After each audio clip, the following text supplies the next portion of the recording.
Entonces, para darte un ejemplo un poco más palpable, les voy a contar una pequeña historia. Oído al tambor. Escuchemos.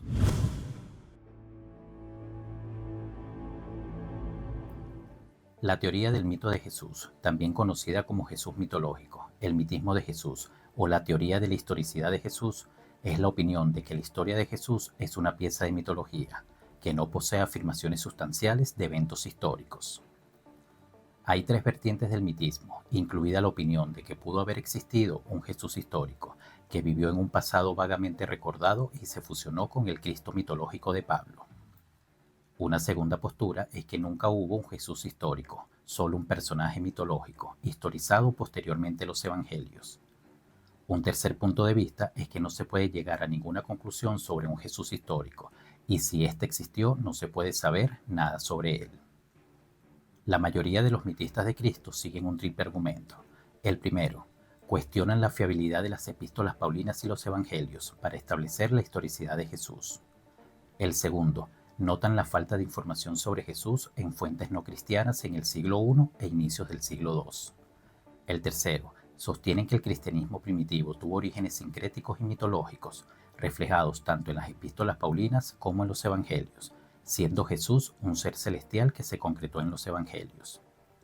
Por tanto, el cristianismo no se fundó en los recuerdos compartidos de un humano, sino en un mitema compartido, es decir, un elemento constante en el estudio de la mitología.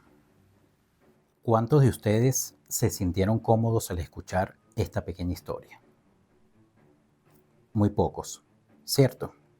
Bien, y lo entiendo, porque el hecho de que hayas escuchado que Jesús es una figura mitológica, ese simple hecho te movió por dentro. Es decir, tu creencia, aunque no lo sepas, se puso a prueba. Y ojo, esto se da con cualquier tipo de creencias, no solo con el tema de Jesús. Entonces, si sentiste incomodidad en algún momento al escuchar esta pequeña historia, es a eso a lo que le debes prestar atención. Y te voy a explicar el porqué. Una de las características importantísimas de un buen investigador es estar abierto a nuevos conocimientos.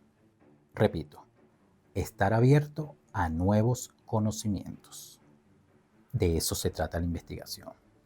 De lo contrario, ese investigador, con esa investigación, se estanca en el proceso. Y les voy a colocar otro ejemplo.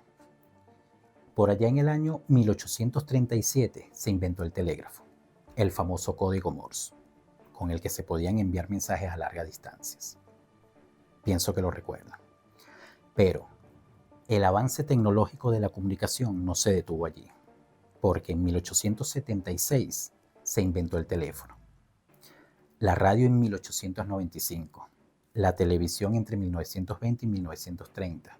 En 1960 comienza la era digital con el Internet, etc.